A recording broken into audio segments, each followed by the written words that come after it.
Hello guys, welcome back to the channel. कैसे हो आप सभी? आई होप आप सभी अच्छे होंगे और आप अपनी पढ़ाई काफ़ी अच्छे से कर रहे होंगे। आज हम इस वीडियो में देखने वाले अपने डीएसटीएल के यूनिट नंबर 5 को। इस वीडियो में हम यूनिट नंबर 5 के पिछले 4 साल के पीवाईक्यूज को कवर करने वाले हैं। ऑलरेडी हम unit 1, unit 2, unit 3 and unit 4 complete कर चुके हैं। अगर अभी तक आपने उन यूनिट्स को नहीं देखा है तो डिस्क्रिप्शन में आपको लिंक मिलेगा। सबसे पहले आप जाके उन वीडियोज़ को कवर कीजिए। तो सबसे पहले हम यूनिट नंबर 5 में एक काफ़ी इंपॉर्टेंट टॉपिक को पढ़ेंगे, जो कि हमारा पिजन होल प्रिंसिपल।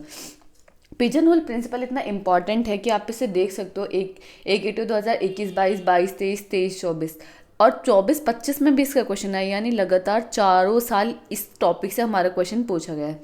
क्या हुआ था, इससे पहले 2 नंबर के क्वेश्चन थ्योरी पूछ लेता था कि पिजन होल प्रिंसिपल। अचानक से 2022-23 में न्यूमेरिकल भी आ गया। एक बार न्यूमेरिकल आया, उसके बाद हर साल पिजन होल प्रिंसिपल का क्वेश्चन सेक्शन बी में आता। पहले वो थ्योरी पूछता है और साथ ही साथ उसका न्यूमेरिकल भी पूछता है। तो सबसे पहले हम देख लेते हैं कि भाई ये पिजन होल प्रिंसिपल होता क्या है। As a name suggest pigeon वगैरह होते हैं इसमें। तो मैं आपको थोड़ा इसको बता देती हूँ कि इसका कॉन्सेप्ट हमारा होता क्या है। इसके अंदर हमारे एन पिजन्स होते हैं। एन जो रिप्रेजेंट कर रहा है वो हमारे पिजन्स को रिप्रेजेंट कर रहा है, और एम जो रिप्रेजेंट कर रहा है वो हमारे पिजन होल को पिजन होल को रिप्रेजेंट करा है। इसका मतलब क्या है कि हमारे पास पिजन होल तो कम होते हैं बट हमारे पास पिजन ज़्यादा होते हैं। टेकिंग एन एग्जाम्पल कि मेरे पास पिजन जो है 6 है और मेरे पास जो पिजन होल है वो है 5। अब 5 पिजन होल में 1 2 3 4 5 पिजन होल में मुझे 6 पिजन को क्या करना है, रखना है। तो that is pigeon hole principle. इसी ये क्या कहता है कि भाई हम मेरे पास जो पिजन होल्स हैं वो तो कम होते हैं बट मेरे पास जो पिजन है वो ज़्यादा होते हैं। तो मैं इन्हें पहले तो जैसे मेरे पास 6 पिजन है तो एक पिजन 5 पिजन को तो मैंने रख लिया, बट जो मेरा एक्स्ट्रा पिजन है वो मेरे किसी एक पिजन के साथ अरेंज हो जाएगा। इस पिजन के साथ भी आ सकता है, इस पिजन के साथ भी आ सकता है, किसी भी पिजन के साथ वो आ सकता है। तो that is the overall concept of pigeon hole principle. Clear है कि भाई इसमें पिजन होते हैं, पिजन होल्स होते हैं। जो पिजन होते हैं वो ज़्यादा होते हैं, पिजन होल कम होते हैं, और हम उन्हें इस तरीके से प्लेस करते हैं कि एक बॉक्स के अंदर एटलीस्ट ऐसा तो होगा कि एक बॉक्स के अंदर एक पिजन से ज़्यादा हम रखेंगे। क्लियर है? ये होता है हमारा पिजन होल प्रिंसिपल। अब इसके अंदर क्या लिखा हुआ है, इफ़ n+1 और more object are place into n boxes. हमारे पास n बॉक्सेज हैं और n+1 हमारे पास ऑब्जेक्ट है। जब भी हमारे पास ऐसी कंडीशन आती है कि भाई हमारे पास n+1 ऑब्जेक्ट है और n हमारे पास बॉक्सेज हैं, there is at least 1 box containing 2 और मोर ऑब्जेक्ट। तो पिजन होल प्रिंसिपल क्या कहता है कि कोई ना कोई कम से कम एक ऐसा बॉक्स होगा जिसके अंदर एक से ज़्यादा हम ऑब्जेक्ट को क्या करेंगे, प्लेस करेंगे। क्लियर है? If n pigeons are assign to m pigeon hole where m जो है वो छोटा है और n बड़ा है, the at least 1 pigeon hole contain 2 और मोर पिजन्स। ये भी यही कह रहा है कि भाई क्या है, मेरे पास जो एक पिजन है, एक पिजन होल है। पिजन मेरे पास ज़्यादा है, पिजन होल मेरे पास कम है। तो एटलीस्ट कम से कम एक ऐसा पिजन होल तो होगा जिसके अंदर मुझे 2 पिजन को एक साथ रखना पड़ेगा।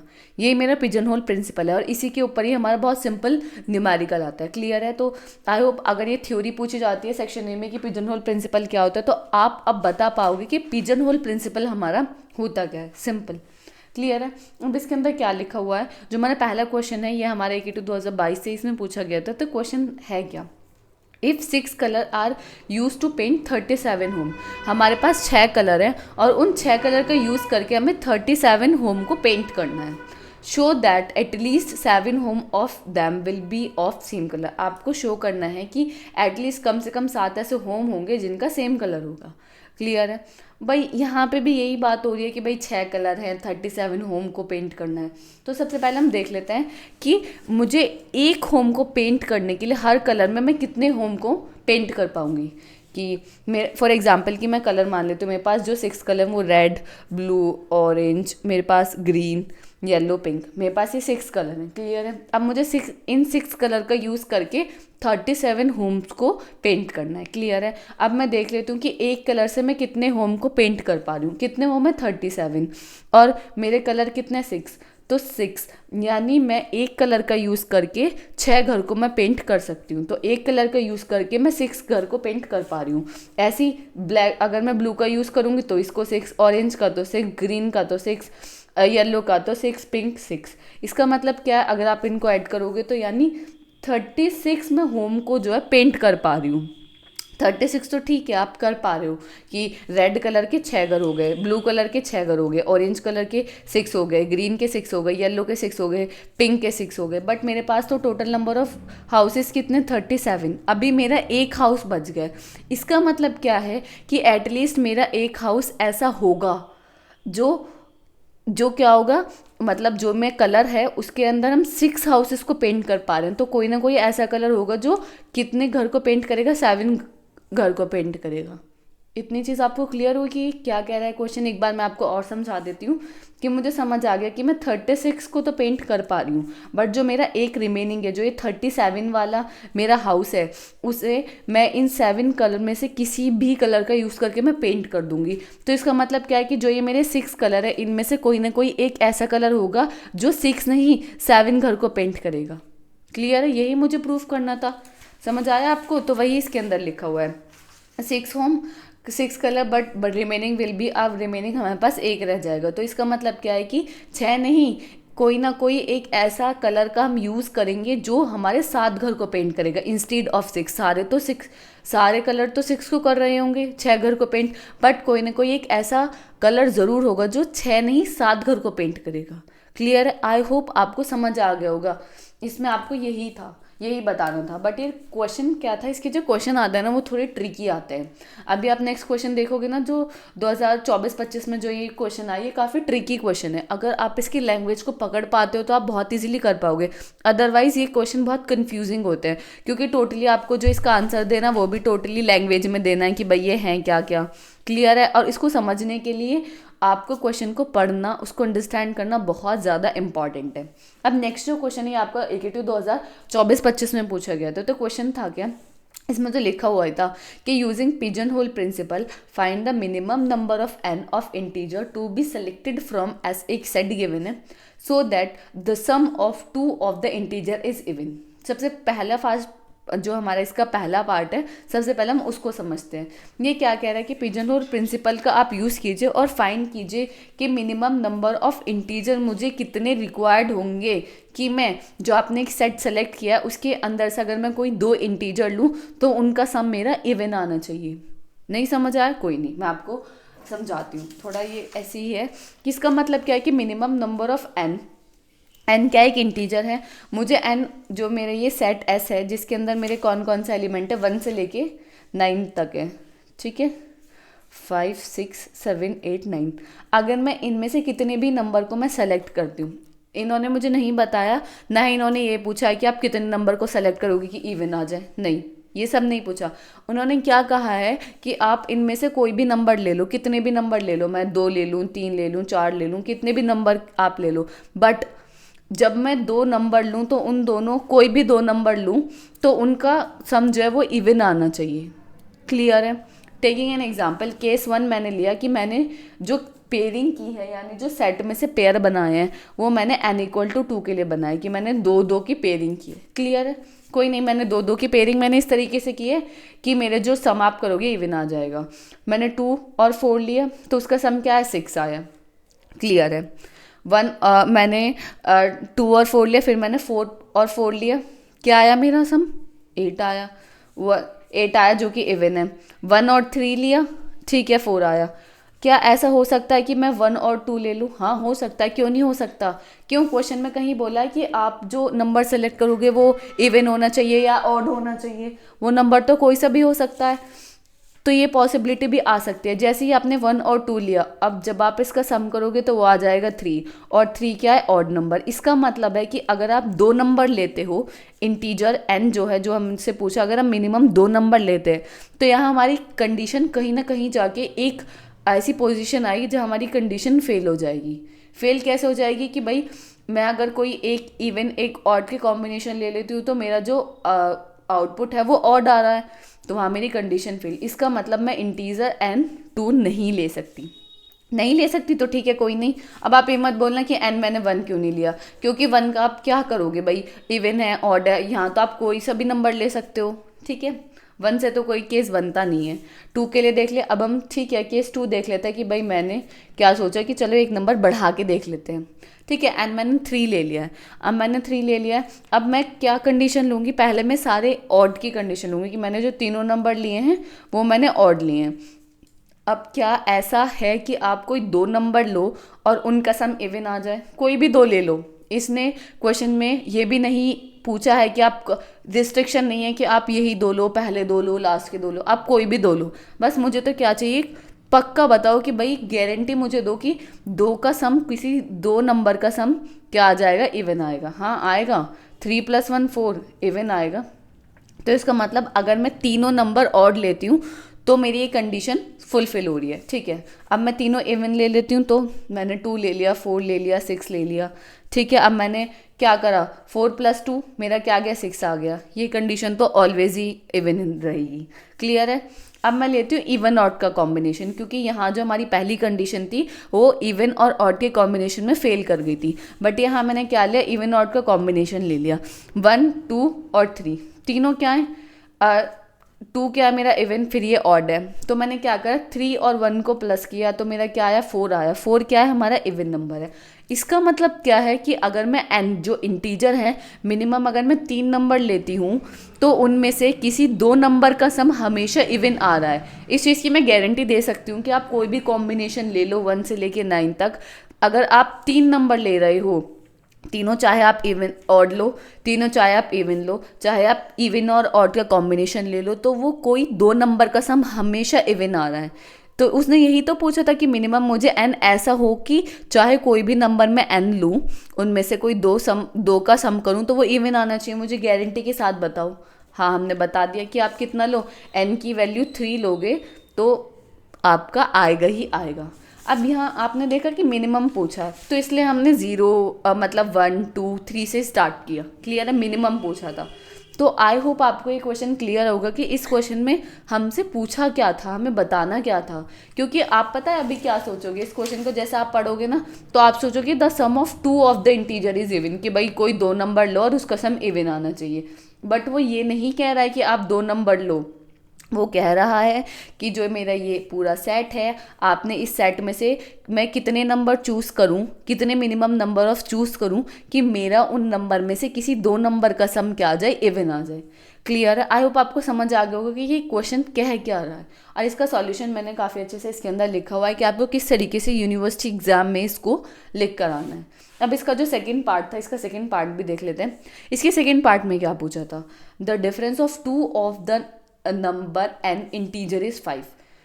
अभी तक तो सम पूछा था, अब कह रहा है कि डिफरेंस 5 होना चाहिए, कि भाई आप कोई भी नंबर के सेट ले लो, ठीक है, 2 के ले लो, 3 के ले लो, 4 के ले लो, कितने भी नंबर ऑफ सेट ले लो, बट क्या होना चाहिए, उनका डिफरेंस किसी भी 2 नंबर में लूँ और उनका डिफरेंस क्या आना चाहिए, 5 आना चाहिए। मुझे ये बताना था। तो आप थोड़ा दिमाग लगाओ कि आप इस क्वेश्चन को किस तरीके से करोगे कि भाई जो 2 नंबर हैं सेट में से हम कोई 2 नंबर लें तो उनका डिफरेंस 5 आ जाए, ठीक है।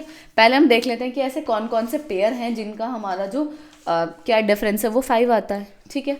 तो 1 और 6 अगर मैं लेती हूँ तो इसका डिफरेंस 5 आएगा। अगर मैं 2 और 7 लेती हूँ इनका डिफरेंस 5 आएगा। 3 और 8 ले लिया तो मेरा 5 आएगा। 4 और 9 ले लिया तो मेरा 5 आएगा। और अगर मैं 5,0 या 5 अकेले को लेती हूँ तो भी मेरा डिफरेंस 5 आएगा। क्लियर है। ये ऐसे पेयर हैं, मतलब ये 5 ऐसे पेयर हैं जिनका मेरा, अगर मैं इनका लेती हूँ तो इनका डिफरेंस मेरा 5 आएगा। बट अगर मैं इसका उल्टा बोलूँ, अगर मैं बोलूँ कि भाई मुझे डिफरेंस 5 नहीं चाहिए, तो अगर आपको डिफरेंस 5 नहीं चाहिए तो क्या कंडीशन आएगी। अगर मैं बोलूँ कि मुझे डिफरेंस 5 नहीं चाहिए तो क्या कंडीशन आएगी, आप क्या करोगे, इनमें से एक एक नंबर ले लोगे, क्योंकि अभी 2 नंबर हैं तो डिफरेंस हमारा आ पा रहा है। अगर हम इनमें से एक एक नंबर ले लेंगे, लाइक 1 ले लिया मैंने, 2 3 ले लिया, 4 ले लिया और मैंने 5 ले लिया, ठीक है। अगर मैंने ये 5 नंबर ले लिए और मैं आपसे बोलूँ कि इन 5 नंबर में से आप मुझे बताओ कि डिफरेंस 5 आ रहा है, कभी नहीं आ सकता। एन अगर आप 5 लोगे, एन अगर आप 5 लोगे तो कभी आ जाएगा कि आपका डिफरेंस 5। आप देख लो मुझे कहाँ आ रहा है, सबसे बड़ा 5 - 1 4 आएगा। 4 में से 3 को, 4 में से 1 को, आप कुछ भी करके देख लो। आप मुझे बताओ क्या इनका डिफरेंस मेरा क्या आएगा, 5 आ जाएगा, कभी भी नहीं आएगा मेरा इनका डिफरेंस 5। क्लियर है, समझ आया आपको? क्योंकि अब पेयरिंग की तो बात चल नहीं रही थी, तो मैंने आपके एग्जाम्पल के थ्रू समझा था कि भाई ये ऐसे ऐसे पेयर हैं जिनका हमारा जो सम है वो क्या, वो डिफरेंस है वो क्या आता है, 5 आता है। बट क्या इनका डिफरेंस, इनमें से कोई भी दो ऐसे नंबर है कि मैं लूँ और उनका डिफरेंस 5 आ जाए? नहीं है। बट अगर मैं 1 2 3 4 5 में अगर मैं एक नंबर और ऐड कर देती हूँ, 5 के अंदर मैं 5 एलिमेंट के साथ मैं एक और एलिमेंट को ऐड कर देती हूँ, यानी मैं अगर n की वैल्यू 6 कर देती हूँ, तो क्या मेरी कंडीशन फुलफिल हो रही है? तो मैं देख लेती हूँ कि मैंने 1 ले लिया, 2 ले लिया, 3 4 5 और मैंने क्या ले लिया, रैंडमली 8 ले लिया। क्लियर है? क्या मेरे कोई दो ऐसे नंबर हैं कि मैं उन्हें लूँ और उनका डिफरेंस मेरा क्या आ जाए, 5 आ जाए? क्या है ऐसा? यस है। 8 में से आप 3 को माइनस करोगे, कितने बचेंगे? 5। 5 ही तो बचेंगे ना। 8 माइनस 3 क्या होगा? 5। तो भाई कंडीशन तो फुलफिल कर रही है। आप कोई और सा नंबर लेके देख लो। अब आप मेरे से, अब आप कोई भी नंबर लेके देख लो कि भाई इनका डिफरेंस, आप कोई भी मतलब नंबर लोगे ना तो उनका डिफरेंस हमेशा क्या आएगा, क्या आएगा? हमेशा 5 आएगा ही आएगा, कोई दो नंबर का। अब आप ऐसा नहीं कि 1 ले लो, क्योंकि आप वो 1 ले चुके हो। इनके अलावा अगर आप कोई भी नंबर लोगे तो हमेशा उनका डिफरेंस 5 आएगा। मैंने तो 8 रैंडमली ले लिया। अगर मैं 5 के बाद क्या आता है, मैं 6 आता है, मैं 6 लेके देख लेती हूँ। अगर मैंने 6 ले लिया तो 6 माइनस 1 5 डिफरेंस आ रहा है। अगर मैं एक और ले लेती हूँ, कोई नहीं, अगर आप ऐसे सोच रहे हो, अगर मैं क्या ले लेती हूँ, लाइक मैंने 9 ले लिया है, ठीक है, रैंडमली 9 ले लिया, 9 माइनस 4 5। तो यानी मुझे n की वैल्यू कितनी रखनी पड़ेगी, 6 रखनी पड़ेगी, तभी मेरा क्या होगा, कोई भी अगर मैं दो नंबर चूज़ करूँगी तो उनका डिफरेंस क्या आएगा, 5 आएगा। क्योंकि अगर मैं 5 ले रही हूँ नंबर, अगर मैं 5 नंबर ले रही हूँ तो उनका डिफरेंस 5 नहीं आ रहा, किसी भी कोई दो नंबर का डिफरेंस 5 आ ही नहीं पा रहा है। बट जैसे ही मैं एक और नंबर ऐड कर रही हूँ तो मेरा डिफरेंस क्या आ रहा है, 5 आ रहा है। तो बस यही आपको बताना था कि मुझे n कितना लेना है, 6 लेना है, कि मेरा कोई भी दो नंबर आप चूज़ करो इसके अंदर से तो उनका डिफरेंस क्या आ जाए, 5 आ जाए। क्लियर? आई होप आपको समझ आ गया होगा। ये थोड़ा क्वेश्चन पता नहीं, थोड़ा अजीब सा क्वेश्चन पूछा था AQ2 ने, बट आई होप आपको क्लियर होगा। मैंने समझाने की पूरी कोशिश की है कि आपको ये समझ आ जाए। क्लियर है? तो यहाँ आपको प्रॉपर सॉल्यूशन नोट्स के अंदर मिलेगा कि आपको किस तरीके से वहाँ लिख कर आना है। क्योंकि यहाँ तो मैंने आपको समझा दिया, बट वहाँ आपको ऐसे समझा कर नहीं आना है, वहाँ आपको प्रॉपर सब चीज़ें दिखा कर आनी कि आपने किस तरीके से उसको एनालाइज किया है, तो आपको इसके अंदर मिल जाएगा। क्लियर है? आई होप आपको समझ आ गया होगा। ये क्वेश्चन काफ़ी इंपॉर्टेंट है पिजन होल प्रिंसिपल के, और काफ़ी कन्फ्यूजिंग भी रहते हैं, तो इनको आप एक बार खुद से ज़रूर करके देखना। क्लियर है? अब बढ़ते हैं अपने नेक्स्ट टॉपिक की तरफ, जिसके अंदर मैंने क्या किया है कि जो भी हमारे ग्राफ के टाइप्स पूछ रहे हैं, like complete graph, bipartite graph, planar graph, जो भी पूछ रहे हैं मैंने सबको एक साथ कंबाइन कर दिया है। तो हमेशा ग्राफ से ये जो डेफिनेशन का पार्ट है ये हमेशा पूछा जाता है। 21 22 22 23 23 24 24 25 लगातार चारों साल यहाँ से क्वेश्चन पूछा गया है। कभी किसी के बारे में पूछ लेता है, कभी किसी के बारे में पूछ लेता है। तो ऐसा नहीं है कि कंप्लीट ग्राफ ही पूछेगा, कभी कोई सा ग्राफ, कभी कोई सा ग्राफ। क्लियर है? तो मैं सबसे पहले हम देख लेते हैं कि कंप्लीट ग्राफ क्या होता है। तब कंप्लीट से आप क्या समझते हो कि कोई भी चीज़ कंप्लीट है, इसका मतलब कि वो कंप्लीट है, कि लाइक अगर मेरा होमवर्क कंप्लीट है तो इसका मतलब क्या है कि होमवर्क के जितने मेरे क्वेश्चन है मेरे सारे कंप्लीट हैं। इसी तरीके से ये है कि जितने भी आपके वर्टिसेस हैं उससे जो कनेक्ट, उससे जितनी भी पॉसिबल कनेक्ट हो सकती हैं जिस, वो सारी कनेक्टेड है, that is called complete. Clear है? बट एक बार हम पढ़ लेते हैं। A complete graph with n vertices is denoted by kn। n क्या रिप्रेजेंट कर रहा है? वर्टिसेस। अगर किसी ग्राफ के अंदर 4 वर्टिसेस हैं तो आप उसे कैसे रिप्रेजेंट करोगे? k4। 4 क्या बता रहा है कि इसके अंदर कितने वर्टिसेस हैं। क्लियर है? ठीक है, kn is a simple graph. अब बात आती है सिंपल ग्राफ की, कि भाई जो ग्राफ है हम उसको सिंपल कैसे बोल रहे हैं, किस ग्राफ को हम सिंपल बोलेंगे। A graph is called a simple graph it if it does not contain a parallel edges and a self loop. अब ये क्या होता है भाई, parallel edges, self loop. Taking an example कि मेरे पास एक ग्राफ है ए बी सी और डी, सिंपल ग्राफ। ठीक है, ये मैंने क्या कर दिया, ये ठीक है, that is called self loop. Self loop क्या होता है कि जिस नोड से जिस वर्टिसेस से आप चले आप वहीं वापस आ गए, that is called self loop या लूप। तो सिंपल ग्राफ के अंदर कभी भी हमारा सेल्फ लूप नहीं होता है। क्लियर है? दूसरा क्या है, पैरेलल एजेस। पैरेलल एजेस का मतलब क्या है कि सी से डी तक जाने के मेरे दो रास्ते हैं, एक ये वाला है और एक ये वाला है। तो अगर किसी भी एक वर्टिसेस से दूसरे वर्टिसेस के जाने के दो रास्ते हैं, तो ये जो दो रास्ते होते हैं इनको हम बोलते हैं पैरेलल एजेस। तो कभी भी दो वर्टिसेस के बीच में दो रास्ते नहीं होने चाहिए, हमेशा हर वर्टिसेस के बीच में एक सिंगल डिस्टेंस, सिंगल रास्ता होना चाहिए। तो हम क्या कर देते हैं, इसको रिमूव कर देते हैं एक को, और इसको भी रिमूव कर देते हैं। तो अब ये जो ग्राफ है, इस ग्राफ को हम क्या कहेंगे, सिंपल ग्राफ। क्लियर है। तो सिंपल ग्राफ में आपको क्या याद रखना है कि सिंपल ग्राफ में हमारा कोई भी पैरेलल एजेस नहीं होती और दूसरा हमारा सेल्फ लूप नहीं होता। क्लियर है। ये है हमारा KN is a simple graph with all possible edges. इसके अंदर जितने भी वर्टिसेस होते हैं उन वर्टिसेस से जितनी भी पॉसिबल एजेस, मतलब आप ये सोचो कि इस वर्टिसेस से जितनी भी पॉसिबल एजेस हो सकती हैं कनेक्टेड, वो सारी होती हैं। That is called complete graph. तभी तो हम इसको बोल रहे हैं कंप्लीट ग्राफ। ठीक है। अगर आप इस ग्राफ के अंदर देखोगे तो इस ग्राफ पे इस वर्टिसेस से कितनी एजेस कनेक्टेड है, 1 2 3। क्या आप खुद सोचो कि कोई ऐसा इस वर्टिसेस से कोई ऐसी एजेस है जो कनेक्ट हो सकती है और जो हमने नहीं की है? नहीं, पॉसिबल ही नहीं है। बस इस वर्टिसेस से आप 3 ही एजेस इंसिडेंट निकाल सकते हो, या 3 ही एजेस दूसरे वर्टिसेस से आप कनेक्ट कर सकते हो। क्लियर है। और एक बात मैं आपको और बता देती हूँ कि जो हमारे वर्टिसेस हैं कि इनकी जो डिग्री होती है, डिग्री का मतलब है कि इसकी इंसिडेंट एजेस कितनी है। अभी डायरेक्टेड ग्राफ तो है नहीं, इसमें कोई डायरेक्शन तो है नहीं, तो देखते हैं हम इसे एजेस कितनी कनेक्टेड है, 1 2 3। तो हमेशा जितने भी कोई भी ग्राफ है, जैसे ये ग्राफ है ना, मैं आपको यहाँ समझा ही देती हूँ। ठीक है। 1 2 3 4 ये हमारा ग्राफ है।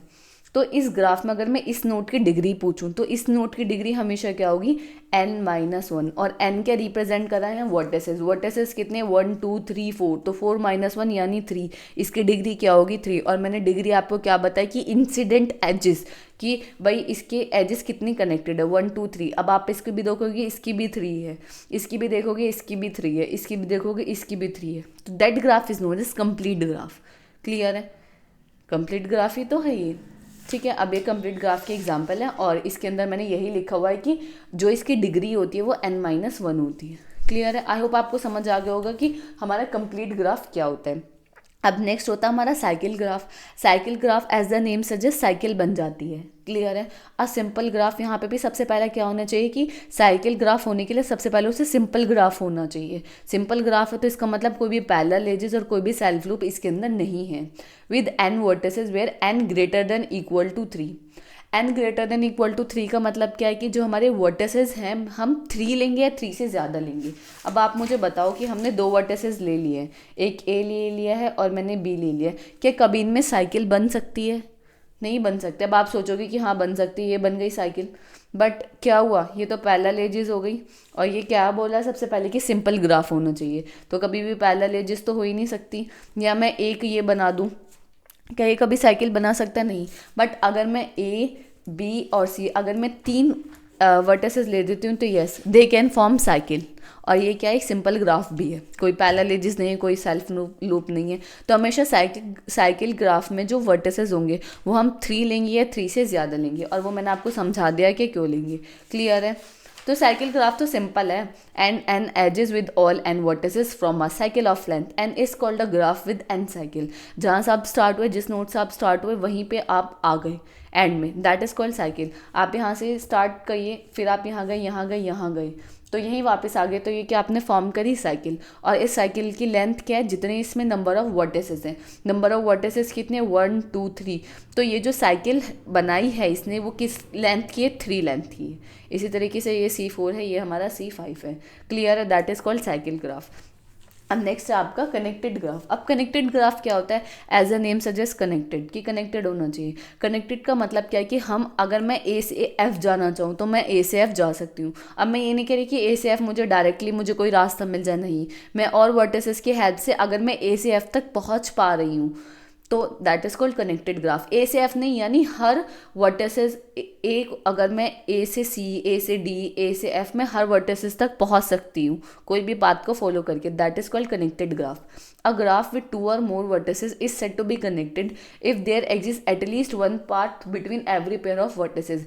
यानी हर पेयर ऑफ वर्टिसेस के बीच में कम से कम एटलीस्ट एक पाथ तो होना ही चाहिए। एक पाथ तो एग्जिस्ट करना चाहिए, चाहे कितने भी 2 कट जाए 3 कट जाए, बट एटलीस्ट एक तो होना चाहिए। अगर मैं कहूँ कि ए से आप सी चले जाओ, जा सकते हो, यस। ए से बी चले गए, देन बी से सी चले गए। बी से कहूँ जी जाओ, चले जाओगे, यस। बी से डी, डी से ई, ई से जी।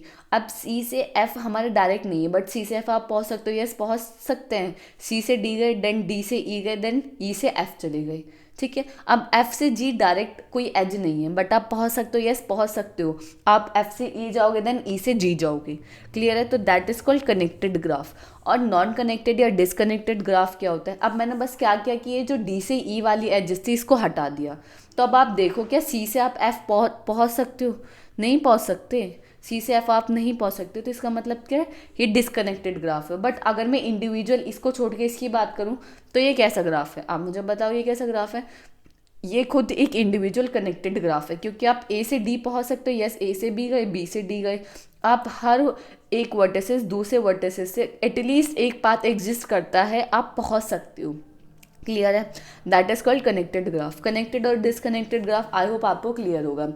नेक्स्ट आता है आपका साइक्लिक ग्राफ। साइक्लिक ग्राफ बहुत ईजी है। साइक्लिक ग्राफ ये कहता है कि कम से कम मेरे अंदर एक साइकिल तो प्रेजेंट होगी, तो मुझे आप कह दो साइक्लिक ग्राफ। और साइकिल हमें पता है कि क्या होती है। इस ग्राफ के अंदर क्या साइकिल एग्जिस्ट करती है? यस करती है। ये रही एक साइकिल, तो हमने कह दिया साइकिल ग्राफ।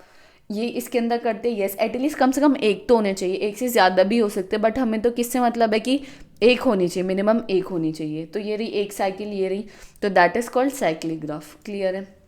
असाइक्लिक ग्राफ क्या होता है? जिस ग्राफ के अंदर कोई भी साइकिल एग्जिस्ट नहीं करती, उस ग्राफ को हम क्या बोलते हैं? That graph is known as acyclic graph, clear है। आई होप आपको समझ आ गया होगा। जैसे कि ये हमारा ग्राफ है, तो ये क्या है? इसके अंदर कोई भी साइकिल प्रेजेंट नहीं है, तो ये इसको हम क्या बोलेंगे? That graph is known as acyclic graph, clear है। अब नेक्स्ट आता है बायपैराटाइड ग्राफ। अब बायपैराटाइड ग्राफ क्या कहता है? बायपैराटाइड ग्राफ ये कहता है कि मेरे पास एक वर्टिसेस वी है, ठीक है। मैं आपको बता देती हूँ कि मेरे पास एक वर्टिसेस वी है। आप इनको 2 पार्ट में डिवाइड कर दो, V1 एंड V2, ठीक है। और V1 और V2 में आप इस तरीके से डिवाइड करो कि जो V1 में जो वर्टिसेस आएंगे और V2 में जो वर्टिसेस आएंगे वो दोनों ऐसे ना हो कि एक लाइक मैंने ए कर दिया है, तो एक जो एडजेसेंट वर्टिसेस हैं वो V1 के अंदर प्रेजेंट नहीं होनी चाहिए, क्लियर है। अब अगर आपको नहीं क्लियर है तो चलिए पहले इसको एक एग्जांपल के थ्रू समझ लेते हैं, देन आपको प्रॉपर इसकी क्लियरिटी हो जाएगी, क्लियर है। यहाँ मैंने उसके बाद ही हम डेफिनेशन पर जाएंगे। सबसे पहले हम इसको करके देख लेते हैं, क्लियर है। ये मेरा ग्राफ बना हुआ है, आपको दिख रहा होगा। इसमें नंबर ऑफ वर्टिसेस कितने? A B C D E F and edges कितने? E1 E2 E3 E4 E5 E6 E7, clear है। अब मुझे क्या करना है? इस ग्राफ को 2 पार्ट में सबसे पहले डिवाइड करना है। मैंने ये ग्राफ V लिया, इसको मैंने 2 पार्ट में डिवाइड कर दिया, V1 एंड V2, ठीक है। V1 ऐसे बना लिया है एंड देन V2 भी मैंने ऐसे बना लिया है, ठीक है। सबसे पहले आप कोई भी वर्टिसेस से स्टार्ट कर सकते हो। मैंने किससे किया? A से स्टार्ट किया। मैंने A को V1 के अंदर रखा, क्लियर है। मैंने A को V1 के अंदर रखा। अब A के एडजेसेंट कौन कौन से? F और B। इसका मतलब क्या है कि F और B को मैं V1 के अंदर नहीं रख सकती। अगर मैं V1 के अंदर नहीं रख सकती तो मैं उनको कहाँ रखूँगी? V2 में रख दूँगी, क्लियर है। अब नेक्स्ट मैंने लिया B के एडजेसेंट कौन है? A और C, यानी जहाँ B रहेगा, जहाँ B वर्टिसेस रहेगा वहाँ A और C नहीं रह सकता, ठीक है। जहाँ B रहेगा वहाँ A और C नहीं रह सकता, तो यहाँ तो C है नहीं, तो C कहाँ जाएगा? इधर चला जाएगा, क्लियर है, समझ आया। अब C की बात करते हैं। हम C पे आए तो C के एडजेसेंट कौन है? D और B हैं, यानी जहाँ C रहेगा वहाँ D और B नहीं रहेंगे। तो जहाँ C है क्या वहाँ D और B प्रेजेंट नहीं है, तो D और B कहाँ जाएंगे? दूसरे में। B तो यहाँ ऑलरेडी है, तो यहाँ D और आ जाएगा, क्लियर है। अब हम D को देखते हैं कि D वर्टिसेस पर गए तो इसके एडजेसेंट कौन है? E और C, यानी जहाँ D प्रेजेंट रहेगा वहाँ E और C नहीं रहेंगे। जहाँ D है क्या वहाँ E और C प्रेजेंट है? नहीं। इसका मतलब ठीक है। अब हम E की बात करते हैं। E के एडजेसेंट कौन है? F और D। जहाँ E रहेगा वहाँ F और D नहीं रहेंगे, F D और B नहीं रहेंगे, तो F D और B तो इधर है, तो E कहाँ रहेगा? इसमें रहेगा। F की बात करें तो F के एडजेसेंट कौन है? A और E, यहाँ यानी जहाँ F रहेगा वहाँ A और E नहीं रहेगा, तो जहाँ F है वहाँ A और E प्रेजेंट है, नहीं है, तो बस कर दिया हमने डिवाइड। और क्या कहता है ये कि जो हमारे ग्राफ है सच दैट कि एवरी एजेस कनेक्ट, जो हमारे ये वर्टिसेस हैं ये कनेक्टेड होने चाहिए, यानी हर ए के जो हमारा ए वर्टिसेस है ये क्या कहीं ना कहीं किसी और वर्टिसेस के बीच में इसके एजेस कनेक्ट होनी चाहिए, यानी कनेक्शन इसका होना चाहिए किसी ना किसी वर्टिसेस के साथ इसके अलावा। जैसे फॉर एग्जांपल कि ए हमारा किसके साथ, ए का हमने कर दिया है बी के साथ, ए का हमने बी का किस लिए कर दिया, क्योंकि ए किससे कनेक्टेड है बी के। जैसे आप यहाँ देखोगे ना तो ए किससे कनेक्टेड है बी के से, यस ए बी से, ए किससे कनेक्टेड है एफ से, ए एस से कनेक्टेड है। तो इसका मतलब क्या है कि यस जो मेरी एजेस हैं, जो वर्टिसेस हैं, वो एक दूसरे से कनेक्टेड हैं। जो आप सी देखोगे तो सी किससे कनेक्टेड था, डी से, तो आप डी से कनेक्ट कर दो। सी किससे कनेक्टेड था, बी से, बी से कनेक्ट कर दो। ई किससे कनेक्टेड था, एफ से, एफ से भी था, डी से भी था और बी से भी था, तो आप इसको तीनों से कनेक्ट कर दो। तो दैट इज कॉल्ड बायपैराटाइड ग्राफ। तो इस ग्राफ को हम क्या बोलेंगे कि ये जो ग्राफ है ये कैसा है, मेरा बायपैराटाइड ग्राफ। क्लियर है, आई होप आपको समझ आया होगा। ये थोड़ा बायपैराटाइड ग्राफ में बहुत बार कन्फ्यूजन होती है और बहुत बार हम इसको समझ ही नहीं पाते हैं कि बायपैराटाइड ग्राफ हमारा होता क्या है। कोई हमें बोल देता है कि 2 पार्ट में डिवाइड कर दे, कोई हमें बोल देता है कि बस इनके बीच में, हर वर्टिसेस के बीच में एजेस होनी चाहिए, तो बायपैराटाइड ग्राफ। बट जो प्रॉपर डेफिनेशन है वो इसकी यही है कि आप जो डिवाइड करोगे वो किसकी बेस पे कर रहे हो आप डिवाइड। ऐसे ही कर दिया क्या कि 3 इधर कर दिए 2 इधर कर दिए, नहीं, मैंने आपको प्रॉपर डिवाइड करके बताया। और डिवाइड का भी मैंने आपको रूल बताया कि हम किस तरीके से, जो हम बोलते हैं कि हमने डिवाइड कर दिया, हम किस तरीके से डिवाइड करते हैं। क्लियर है। A bipartite graph or bigraph is a graph whose vertices can be partition into set of V1 and V2। हमने क्या करा, एक वर्टिसेस V है उसको हमने 2 पार्ट में डिवाइड कर दिया, V1 and V2, such that, इस तरीके से उसको हमने डिवाइड किया है कि every edges of the graph, हर ग्राफ के अंदर जितनी भी एजेस हैं कनेक्टेड टू अ वर्टिसेस की, हर वर्टिसेस से हर एजेस कनेक्टेड है इन set 1 two vertices set V2। इसका मतलब क्या है, जो सेट 1 में मेरे एलिमेंट हैं, जो मेरे सेट 1 में ये जो मेरे वर्टिसेस हैं, ये सेट 2 जो है मेरा उससे कनेक्टेड है, यानी ए जो है वो मेरा एफ से भी कनेक्टेड है, ए जो है मेरा बी से भी कनेक्टेड है। इसका मतलब क्या है कि इनके बीच में एजेस मेरी प्रेजेंट हैं। अगर ऐसा होता कि मेरा ए किसी से भी कनेक्टेड नहीं है, ना एफ से है ना बी से है, तो इसका मतलब ये हमारा बायपैराटाइड ग्राफ नहीं होता, क्योंकि कनेक्शन बहुत ज़्यादा ज़रूरी है। अगर आपने 2 पार्ट में पार्टीशन कर दिया है V1 और V2 में, तो उनके बीच में ज़रूर एजेस ज़रूर कनेक्टेड होंगी। क्लियर है। A bipartite graph can be represented using the notations V1 and V2। V1 और V2 क्या है, इसके जो आपने दोनों में पार्टीशन किया। E क्या है, एजेस, वेयर E1 क्या है, फर्स्ट पार्टीशन, E2 क्या है, सेकंड पार्टीशन, और E क्या है यहाँ एजेस। तो क्लियर है आपको बायपैराटाइड ग्राफ क्या होता है। आई होप आपको समझ आ गया होगा। ठीक है, अब आयलर ग्राफ क्या होता है। आयलर ग्राफ से पहले आपको आयलर पाथ और आपको क्या पता होना चाहिए कि हमारा क्लोज पाथ क्या होता है। आयलर पाथ हमारा क्या होता है कि भाई कोई भी मेरा ग्राफ है, क्लियर है, कोई भी मेरा ग्राफ है, अगर आप उस ग्राफ में ट्रैवर्स कर लो तो हर एजिस को एक बार, ठीक है, हर एजिस को सिर्फ और सिर्फ एक बार अगर आप ट्रैवर्स कर लेते हो तो that is called Euler path. और जो आपने पाथ कवर किया है उसको हम बोलेंगे क्या, आयलर लाइन। और जिस ग्राफ के अंदर आयलर लाइन होती है उसको हम बोलते हैं आयलर ग्राफ। अब भाई ये क्या बोल दिया है तो मैं आपको समझा देती हूँ कि क्या है इसका मीनिंग। क्लियर है। फॉर एग्जाम्पल मैंने क्या ले लिया, ग्राफ ले लिया। अब आप मुझे बताना कि ये मेरा आयलर ग्राफ होगा कि नहीं होगा। क्लियर है, मेरे पास ये ग्राफ है, ठीक है, मैंने ग्राफ ले लिया। तो ये क्या कहता है कि भाई हम सबसे पहले आयलर पाथ चेक करेंगे कि आयलर पाथ इसके अंदर है या नहीं। आयलर पाथ क्या कहता है कि आपको जहाँ से आप स्टार्ट कर रहे हो, आप हर उससे सारे जो एजेस हैं ग्राफ के अंदर, जितनी भी एजेस हैं आपको ट्रैवर्स करनी है। मैं यहाँ से चली, मैं यहाँ से यहाँ आ गई, इसका मतलब ये मैंने ट्रैवर्स कर दी। मैं यहाँ से यहाँ गई, मैंने ट्रैवर्स कर दी। अब मैं यहाँ से कहाँ जाऊँ, कोई रास्ता ही नहीं है, मैं तो यहाँ की स्टक हो गई।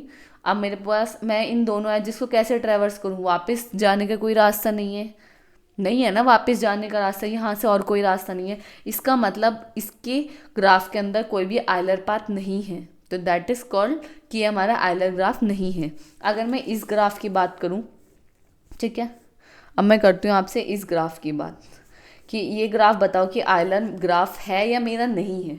ठीक है, पहले मैं यहाँ से यहाँ गई, ये ख़त्म हो गया, फिर मैं यहाँ से यहाँ गई, ये एजेस ट्रैवर्स कर ली, फिर मैं यहाँ से यहाँ गई, ये एज मैंने ट्रैवर्स कर ली, फिर मैं इस वर्टिसेस से इस एजेस को ट्रैवर्स किया, ये ख़त्म हो गई, इससे मैंने इसको ट्रैवर्स किया, ये ख़त्म हो गई, इस वर्टिसेस से इस एजेस को ट्रैवर्स किया, ख़त्म हो गई। इसका मतलब क्या है कि मैं जिस नोड से चली थी उस नोड पर वापस आ गई और मैंने जो जितनी भी सारी एजेस थी इस ग्राफ में उन्हें एक बार ट्रैवर्स कर लिया है। तो इसका मतलब क्या है, ये ग्राफ कैसा है, मेरा आयलर ग्राफ है। और ये जो मैंने रूट कवर किया ना, ये जो पूरा ऐसे साइकिल से बनी है, इसको हम बोलते हैं आयलर सर्किट। और जिस भी ग्राफ के अंदर आयलर लाइन होती है तो उस ग्राफ को हम बोलते हैं आयलर ग्राफ। क्लियर है? आई होप आपको समझ आ गया होगा कि आयलर ग्राफ हमारा क्या होता है। क्लियर है? नेक्स्ट आता है हैमिल्टोनियन ग्राफ। आयलर ग्राफ हमारा किसकी बात करता है? आयलर ग्राफ बात करता है हमारा एजेस की, कि आपको एक बार एजेस को ट्रेवर्स ज़रूर करना है। हैमिल्टोनियन ग्राफ किसकी बात करता है? वर्टिसेस की, कि अगर आप किसी भी ग्राफ के अंदर हर वर्टिसेस को एक बार ट्रेवर्स कर लेते हो तो उस ग्राफ को हम क्या बोलेंगे? Hamiltonian graph. फॉर एग्जाम्पल मेरे पास ये ग्राफ है, तो मैंने V1 से चली V2, V2 से V3, V3 से V4, V4 से V5, देन V5 से V1। इसका मतलब क्या है कि इस ग्राफ के अंदर जितने भी वर्टिसेस हैं मैंने उन सबको एक बार में ट्रेवर्स कर लिया है। तो ये ग्राफ कैसा है मेरा? Hamiltonian graph. अब आप देख सकते हैं मैंने बना दिया हैमिल्टोनियन ग्राफ, कि पहले मैं V1 से V2 गई, फिर V2 से V3, V3 से V4, V4 से V5, देन V5 से V1। क्लियर है? That is called Hamiltonian graph. I hope आपको समझ आ गया होगा।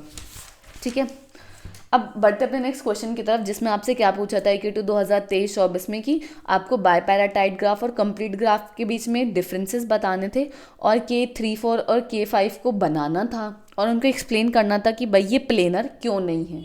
प्लेनर ग्राफ क्या होता है? जो एक प्लेन में बन सके, that is called planar graph. तो आपको बताना था कि ये प्लेनर ग्राफ क्यों नहीं है। समझ आया आपको? तो सबसे पहले हम इनके बीच का डिफरेंस देख लेते हैं, बायपैराटाइड ग्राफ और कंप्लीट ग्राफ का। तो सबसे पहला तो डिफरेंस ये है कि बायपैराटाइड ग्राफ में हम क्या करते हैं? किसी भी ग्राफ को दो ग्रुप में स्प्लिट करते हैं, जबकि कंप्लीट ग्राफ में हम कोई भी ग्रुप में स्प्लिट नहीं करते। इसको रिप्रेजेंट करते हैं हम Km/n से, और कंप्लीट ग्राफ में रिप्रेजेंट करते हैं Kn से।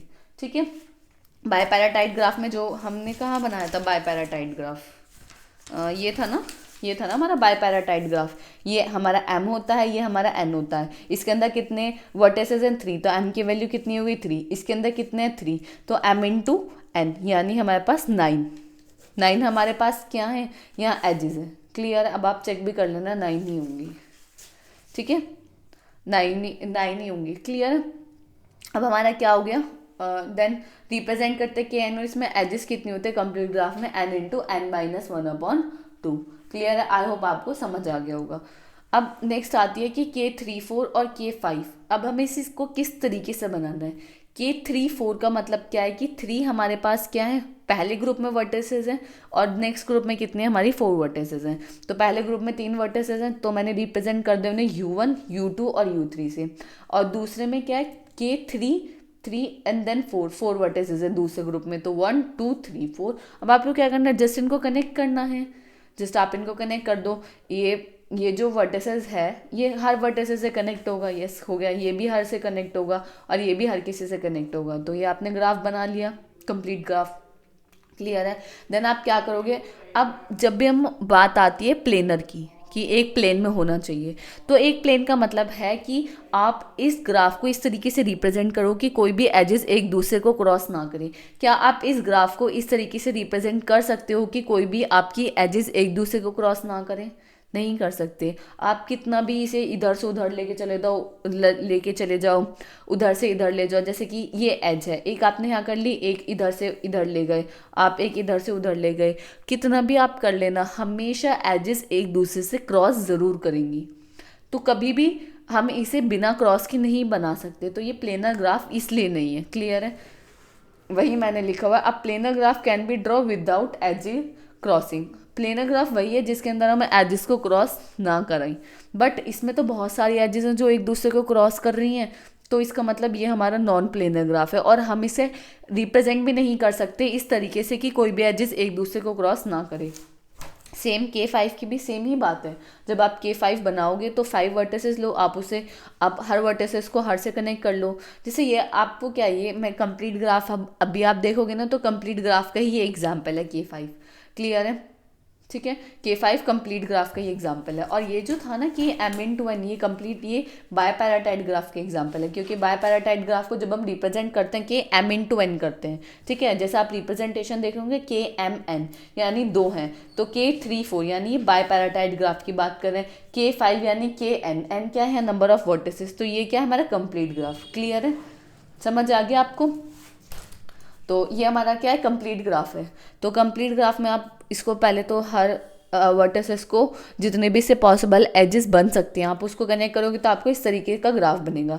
अब आप इस ग्राफ को इस तरीके से ड्रॉ कर सकते हो क्या कोई भी एजेस एक दूसरे को क्रॉस ना करे?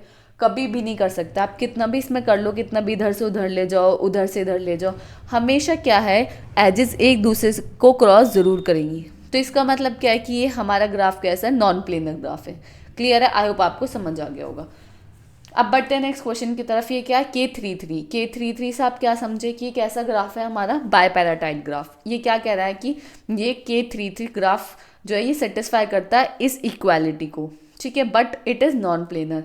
ये इस इक्वालिटी को सेटिस्फाई भी करता है बट फिर भी ये नॉन प्लेनर है। आपको ये शो करना है। V क्या है, नंबर ऑफ वर्टिसेस, E क्या है, नंबर ऑफ एजेस, और जो आप R यूज़ करोगे वो क्या है, नंबर ऑफ रीजन्स। क्लियर है? अगर हम वर्टिसेस की बात करें तो K33 में नंबर ऑफ वर्टिसेस क्या होंगी, 3 + 3 करोगे तो 6 नंबर ऑफ वर्टिसेस होंगे। और एजेस की बात करें तो एजेस का फॉर्मूला तो अभी हमने पढ़ा है M×N, तो 3 × 3 करोगे तो एजेस कितनी आ जाएंगे हमारे पास, 9। क्लियर है? अब सबसे पहले इस इक्वालिटी को देख भी लेते हैं भाई ये सेटिस्फाई कर रही है नहीं, जबकि बोला है तो कर ही रही होगी। क्लियर है? तो नंबर ऑफ एजेस कितने हो गए, 9, greater than equal to 3, vertices कितने हैं, 6 - 6। जब आप इसको सॉल्व करोगे तो ये क्या आएगा, 9 ग्रेटर देन इक्वल टू 12, जो कि ट्रू है, हमेशा 9 से बड़ा ही रहेगा 12। यही तो है कि 12 बड़ा है 9 से, यस है। तो इसका मतलब ये इनइक्वालिटी ट्रू भी और ये सेटिस्फाई भी कर रही है, बट उसके बाद भी नॉन प्लेनर है। किस तरीके से?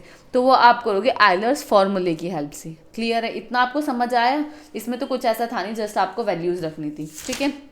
अब आयलर्स फॉर्मूले की हेल्प से अब आपको सबसे पहले आप करोगे कि इसमें नंबर ऑफ रीजन्स कितने हैं। अब आप फॉर्मूला यूज़ करोगे आयलर्स का, तो वो क्या है, vertices minus edges plus region equal to 2। जब आप सबकी वैल्यूज़ रखोगे यहाँ तो रीजन्स क्या आएंगे हमारे पास, 5। तो आपको यहीं से ही पता चल जाएगा कि हमारा क्या है, बायपैराटाइड ग्राफ में जो भी हमारे रीजन्स होते हैं वो बाउंडेड होते हैं, एटलीस्ट कम से कम 4 एजेस से होते हैं। बट यहाँ तो हमारे पास ऑड है, तो यहाँ से भी आपको पता चल गया कि भाई ये क्या है, हमारा क्या है, ये हमारा प्लेनर ग्राफ नहीं है। बट आपको फिर भी प्रॉपर दिखाना है तो हमें क्या यूज़ करना पड़ेगा, रिलेशनशिप बिटवीन एजेस और रीजन। एजेस और रीजन के बीच में एक रिलेशनशिप होती है, वो क्या होती है कि 2 of edges is greater than equal to 4 of regions. अब आपके पास है सबकी वैल्यूज आप रखोगे, तो ये क्या कह रहा है, 2 × 9 ग्रेटर देन इक्वल टू 4 × 5। यानी ये क्या कह रहा है कि 20 छोटा और 18 बड़ा है। 20 छोटा और 18 बड़ा है, क्या कभी ऐसा हो सकता है? नहीं, ये तो कंडीशन ही फॉल्स हो गई। तो K33 can not satisfy Euler's formula for a planar graph. जो आयलर्स फार्मूला हमारा प्लेनर ग्राफ के लिए होता है तो वो सेटिस्फाई नहीं कर रहा है। तो वो सेटिस्फाई नहीं कर रहा है तो इसका मतलब क्या है, ये ग्राफ कैसा हमारा नॉन प्लेनर ग्राफ है। क्लियर है? ग्राफ मतलब ये रिलेशनशिप और ये जो आयलर्स फार्मूला प्लेनर ग्राफ का, ये सब आपको याद होने चाहिए, तभी आप इसको कर पाओगे। क्लियर है? अब बढ़ते अपने नेक्स्ट क्वेश्चन की तरफ, जो कि आपका AQ 2024-25 में पूछा गया था। ये क्वेश्चन था क्या कि examine whether the graph K3 का मतलब क्या है कि इसके अंदर कितने वर्टिसेस है, 3 वर्टिसेस है, और ये कैसा ग्राफ है, कंप्लीट ग्राफ है। And a graph form by adding a single vertices in the middle. हमने क्या करा, K3 के अंदर मिडल में जो इसकी मिडल वाली एज है उसके अंदर मैंने एक वर्टिसेस को और ऐड कर दिया, और आपको बताना है कि जब मैंने उसको ऐड किया उसके बाद वो दोनों ग्राफ मेरे होमोमॉर्फिज्म ग्राफ हैं या नहीं हैं। अब होमोमॉर्फिज्म ग्राफ की जो डेफिनेशन होती है वो बहुत बार तो हम मैपिंग से बताते हैं, बहुत बार डिग्री से बताते हैं, बट जो प्रॉपर डेफिनेशन है वो डेफिनेशन क्या कहती है कि भाई कोई भी अगर एक ग्राफ है, अगर आप उसे दूसरे ग्राफ में ट्रांसफॉर्म कर पा रहे हो, या one graph can B obtain from the other graph, हमें एक ग्राफ से दूसरे ग्राफ को हम ऑब्टेन कर पा रहे हैं कुछ ऐड कर या कुछ रिमूव कर। ऐड और रिमूव हम क्या करते हैं, वर्टिसेस को, कि किसी ग्राफ के अंदर हम कुछ वर्टिसेस को ऐड कर रहे हैं या कुछ रिमूव कर रहे हैं, और हमें जो हमारा पुराना ग्राफ है वो हमें मिल पा रहा है, तो हम उस ग्राफ को क्या बोलेंगे, that graph is known as homomorphism graph. और उसमें क्या होता है कि जब भी आप ऐड कर रहे हो वर्टिसेस को, जब आप ऐड कर रहे हो, रिमूव कर रहे हो, तो हमेशा उसकी डिग्री क्या होनी चाहिए, 2 होनी चाहिए। अगर 2 से ज़्यादा है तो आप कभी भी ऐड और रिमूव नहीं कर सकते। क्लियर है? होमोमॉर्फिज्म की ना डेफिनेशन अगर आप मैपिंग से समझोगे तो बहुत बार आप मैपिंग से भी समझते हैं। क्लियर है? मैपिंग से भी अगर आपने प्रीवियस वीडियोज़ देखे होंगे वन शॉट में, तो वहाँ मैंने मैपिंग से बताया, बट इस क्वेश्चन में आप मैपिंग से भी कर सकते हो, बट उससे अच्छा तरीका है कि ईजी तरीका है कि आप इस डेफिनेशंस के थ्रू कर सकते हो। क्या कहते हैं डेफिनेशन, कि one graph can B obtain from the other graph by adding or removing vertices of degree 2 only. Clear है। अब इससे क्या क्या है कि भाई मेरे पास K3 का मतलब क्या है कि 3 वर्टिसेस हैं और ये मेरा ग्राफ है। अब इस ग्राफ को मैंने क्या कर दिया, ट्रांसफॉर्म कर दिया इस ग्राफ में कि ये जो मिडिल है इसे मैंने एक वर्टिसेस को और ऐड कर दिया, एक वर्टिसेस को और ऐड कर दिया, तो ये कुछ इस तरीके से बन गया है, ये कुछ इस तरीके से बन गया। क्या मैं इस वर्टिसेस की, पहले बात तो आप डिग्री चेक करूँ कि डिग्री क्या है, इसकी 2 है, इसकी भी 2 है, इसकी भी 2 है, इसकी भी 2 है, इसकी भी 2 है, इसकी भी 2 है, इसकी भी 2 है, तो इसका मतलब मैं यहाँ कुछ ऐड और रिमूव कर सकती हूँ। क्लियर है। तो क्या आप इस ग्राफ को इसमें कन्वर्ट कर सकते हो या इस ग्राफ को इससे ऑब्टेन कर सकते हो? यस, हम कर सकते हैं। अगर आप इसमें ये एडजस्ट, ये जो वर्टिसेस को हटा दोगे तो हमें ये ग्राफ ऑब्टेन हो जाएगा। और अगर आप इस जो आपका ये ग्राफ है इसके अंदर आप अगर इस एजेस को ऐड कर दोगे तो आप ये ग्राफ ऑब्टेन कर पाओगे। तो इस ग्राफ से आप इसको ऑब्टेन कर पा रहे हो और इस ग्राफ से आप इसको ऑब्टेन कर पा रहे हो बाय एडिंग और रिमूविंग द वर्टिसेस। तो that graph is known as homomorphism. Homomorphism की तो डेफिनेशन ही यही कहती है। तो ये ग्राफ तो मेरे दोनों होमोमॉर्फिज्म ही हुए। ठीक है, डेफिनेशन के थ्रू हमने ये समझ लिया। ठीक है, अब आप ये समझो कि हमने यहाँ क्या किया कि सिर्फ और सिर्फ एक डॉट को ऐड किया। वो डॉट क्या है, हमारे वर्टिसेस। ग्राफ तो चेंज नहीं हुआ, बस क्या हुआ है कि भाई आपका जो रास्ता A से B था अब वो क्या हो गया है कि आप A से X जा रहे हो और X से B जा रहे हो। इसको हम बोल देते हैं X, इसको हम बोल देते हैं A, इसको हम बोल देते हैं B। यही तो हुआ है कि A से B पहले आप जा रहे थे, अब क्या हुआ, A से X चले गए, फिर X से B चले गए। रूट तो सेम है आपका, बस एक स्टॉप ही तो आया है। रूट तो सेम है, जा तो आप A से B ही रहे हो ना। क्लियर, आप मेरी बात समझ रहे हो कि मैं क्या कह रही हूँ? रूट तो सेम ही है ना, बट एक में क्या आ गया, बीच में किस स्टॉप आ गया, तो ग्राफ तो सेम ही है ना। समझ आया आपको? ग्राफ तो सेम ही है ना, तो that graph is known as homomorphism graph. ठीक है, लाइन ब्रेक हुई है, कोई ग्राफ नहीं चेंज हुआ है, ग्राफ की शेप चेंज हो जाती है बट जो उसके अंदर के जो कनेक्टिविटी है वो तो सेम है। तो that graph is known as homomorphism graph. तो ये तो आपको समझ आ गया होगा। अब ये जो ग्राफ है इसमें कोई ऐसा नहीं है कि आपको कैलकुलेशन दिखा के आनी है कि होमोमॉर्फिज्म ग्राफ है। ये जो चीज़ें मैंने आपको समझाई हैं प्रॉपर, पहले आप उसकी डेफिनेशन लिख के आओगे, फिर उस डेफिनेशन के थ्रू आप बताओगे कि हमें ये प्रॉपर डेफिनेशन ये कहती है कि अगर हम एक ग्राफ को दूसरे ग्राफ से ऑब्टेन कर पाते हैं कुछ ऐड और रिमूव करके, तो हम उस ग्राफ को क्या बोलते हैं, होमोमॉर्फिज्म ग्राफ बोलते हैं। और हम इन ग्राफ को ऐसा कर सकते हैं कि हम अगर इस ग्राफ से इसको ऑब्टेन कर सकते हैं और इससे हम इसको ऑब्टेन कर सकते हैं, कुछ रिमूव कर कर और कुछ इंसर्ट कर कर। तो इसका मतलब क्या है, इन दोनों को हम ट्रांसफॉर्म कर पा रहे हैं एक दूसरे से। ठीक है, ट्रांसफॉर्म भी कर पा रहे हैं और ऑब्टेन भी कर पा रहे हैं। हम इस ग्राफ से इसको ऑब्टेन कर सकते हैं और इस ग्राफ से इसको ऑब्टेन कर सकते हैं। तो ये हमारा ग्राफ कैसे हुआ, होमोमॉर्फिज्म ग्राफ हुआ। ये आपको प्रॉपर डायग्राम, ये जो पूरी थ्योरी लिखी हुई है ये आपको लिख कर आनी थी वहाँ। क्लियर है, तो मैंने आपको समझा दिया, अब आप ये पढ़ लेना एक बार। आई होप आपको समझ आ गया होगा होमोमॉर्फिज्म का जो ये क्वेश्चन है ये आपको किस तरीके से सॉल्व करना था। ये पिछली बार ही आया था IQ 2024-25 में और ये सेक्शन C में पूछा गया था। क्लियर है। नेक्स्ट क्या है आपको, पिछली बार आप देखोगे ना तो सेक्शन इस यूनिट से सारे थ्योरेटिकल क्वेश्चन पूछे गए हैं। जो हमारा पहला पिजन होल का था, इंटीजर का, वो पूछा गया था, ये पूछा गया, एक क्वेश्चन और था वो पूछा गया, ये रहा। ठीक है, जो हम लास्ट क्वेश्चन पढ़ेंगे। तो लास्ट क्वेश्चन क्या कहता है, आपको प्रूफ करना है in a group of 13 people at least 2 must have their birthday in the same month. बहुत सिंपल है कि 13 पीपल है और आपको दिखाना है कि कम से कम एक मंथ में एक से ज़्यादा, कम से कम एक मंथ में एक से ज़्यादा बर्थडे आते हैं। कितने मंथ होते हैं हमारे पास, 12 मंथ होते हैं ना। अब हमारे पास 12 मंथ होते हैं आपने, और हमारे पास पीपल कितने, 13 पीपल हैं। हर एक पर्सन का ABC 12 तो ऐसे ही हो गए जिनका एक का जनवरी में आ गया, एक का फेब में, एक का मार्च, अप्रैल, मई, जून, जुलाई, इस तरीके से आ गया। बट एक पर्सन रह गया जिसका अभी नहीं आया, क्योंकि 13 मंथ तो होते नहीं, 12 होते हैं। तो ये जो पर्सन है इसका कहीं ना कहीं जनवरी में भी आ सकता है, फेब में भी, किसी भी मंथ में आ सकता है। तो इसका मतलब क्या है कि कोई एक ऐसा मंथ होगा जिसके अंदर एक पर्सन का बर्थडे नहीं, 2 पर्सन के बर्थडे आ रहे होंगे। क्लियर है, यही आपको बताना था। किसकी हेल्प से करोगे आप, पिजन होल प्रिंसिपल की हेल्प से। By using the pigeon hole principle हम बता सकते हैं कि 12 मंथ होते हैं। अगर हम एक पर्सन को एक मंथ असाइन करेंगे तो 12 पीपल को तो हम कर पाएंगे, बट एक पीपल हमारा रह जाएगा। तो वो उस एक पीपल का बर्थडे जनवरी से लेकर दिसंबर तक किसी भी मंथ में आ सकता है। तो हमारे पास एटलीस्ट कम से कम 1 मंथ ऐसा होगा जिसके अंदर हमारा 1 पर्सन का नहीं 2 पर्सन के बर्थडे आ रहे होंगे सेम मंथ के अंदर। यही आपको प्रूफ करके दिखाना था। क्लियर है? अब आप प्रूफ कैसे करोगे?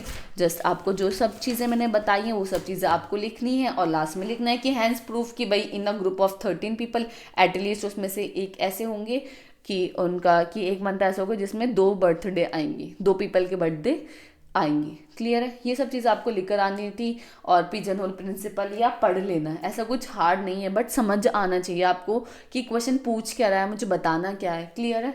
तो ये थ्योरी पार्ट था, मतलब ये सब जो है इसमें आपको थ्योरी लिखनी थी, प्रॉपर अच्छे से समझा के आना था। आई होप आपको समझ आ गया होगा। तो यहाँ हमारी यूनिट 5 कंप्लीट होती है। यहाँ हमने यूनिट 5 में अपने सारे PYQs को कवर किया। अगर ये वीडियो आपको अच्छी लगी तो लाइक कमेंट शेयर करना बिल्कुल भी नहीं भूलिएगा। और अगर आपको हमारे नोट्स चाहिए तो आप हमारी एप्लीकेशन मल्टी आइटम्स को डाउनलोड कर सकते हैं, जिसका लिंक आपको डिस्क्रिप्शन में मिल जाएगा। और ये यूनिट 5 है हमारी, ये बिल्कुल ऐसा नहीं है कि आपको कुछ कैलकुलेशन करनी पड़ेगी। ये पूरा का पूरा थ्योरेटिकल यूनिट है जिसके अंदर आपको अंडरस्टैंडिंग चाहिए। ये काफ़ी जो पिछली बार 2024-25 से क्वेश्चन आए थे वो थोड़े ट्रिकी थे, बट अगर आप करोगे और खुद से अंडरस्टैंड करोगे तो आपको वो चीज़ें ज़्यादा अंडरस्टैंड हो जाएंगी। क्लियर है? So thank you so much for watching this video. मिलते हैं किसी अगली वीडियो में।